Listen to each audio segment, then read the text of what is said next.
Hey guys, over the years I've been asked many times from advisors all over the world how to get more referrals.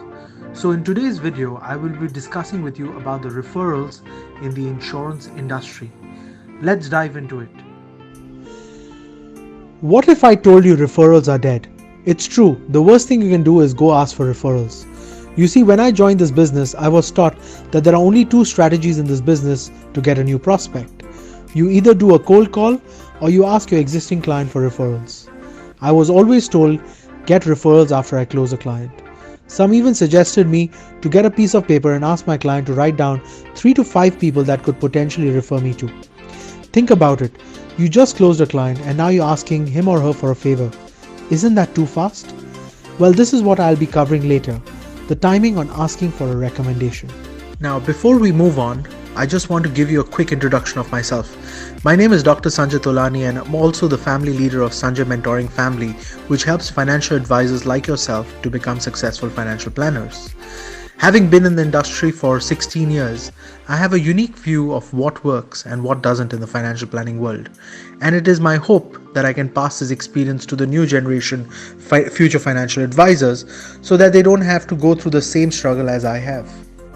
While what really bothered me back then was the fact that I never knew how many referrals I should ask from my clients. 3, 5, 10? I remember vividly an incident at which I had questioned my trainer. "Sir, how many referrals should I ask? What is the ideal number?" And guess what his reply was? "Sanjay, any number above 0 is good." I was like, seriously? This reply shocked me for a moment. I thought there would be some industry benchmark or a good rule of thumb to follow. Apparently there isn't. Do you realize that you're wasting a lot of your time getting referrals? Let me give you an example. You receive a referral from a client, you pick up the phone, and you proceed to call the prospect. Your conversation will probably sound like this. "Hi Mr. X, I am YYY from ABC Company. I was referred to you by my friend Z, who suggested I should talk to you on your financial planning." And the conversation goes on. How do you think this prospect would usually respond? "I'm sorry, I'm busy right now. I already have an advisor. I'm not interested." The worst kind of reply you can expect are probably answers like, "Who is Z? Why did he or she give you my number? I did not give you permission to call. Can you stop violating my personal rights?" And the list goes on.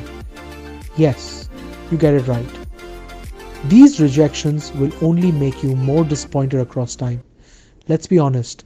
They will drain you, your positive energy away bit by bit until there's nothing left anymore. There are times when you will even have a call client saying, "Hi Sanjay, please don't tell X I gave you my number." I personally feel that referrals are worse than cold calls. You see, if you only want to get a prospect's name and number, why don't you just go to the phone book? Isn't it faster and easier? Many times, while I call my clients referrals, they immediately hang up. This questions the quality of referrals I'm getting from my clients. I'm sure you feel the same. I'm sorry if I break this bad news to you, but referrals don't work upwards.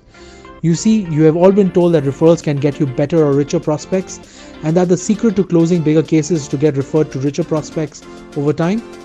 Let me be clear, it does not work this way at all. Here's why. Imagine that today I give you the name and the number of a CEO of XYZ company. What would you do? You would call him and say, "Mr. Sanjay gave me your contact." And the CEO will be like, "Who's Sanjay?"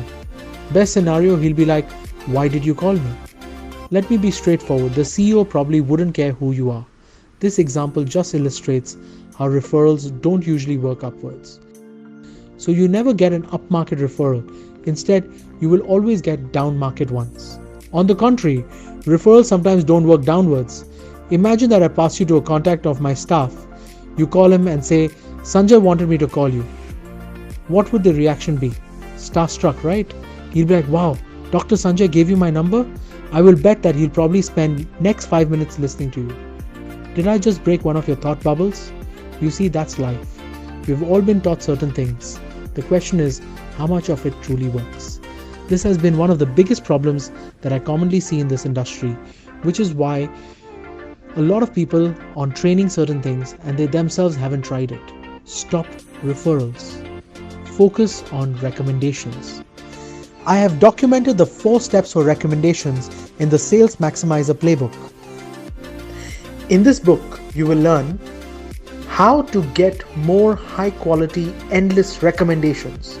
When is the best time to ask for a recommendation? How to maximize a case size directly after you close? And what are the major mistakes when it comes to upselling and cross-selling? When and how to do a policy review.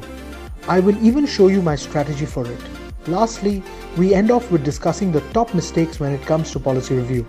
This is also the reason why many advisors do not get repeat sales. Trust me, this book is going to help you progressively improve your income in 2019.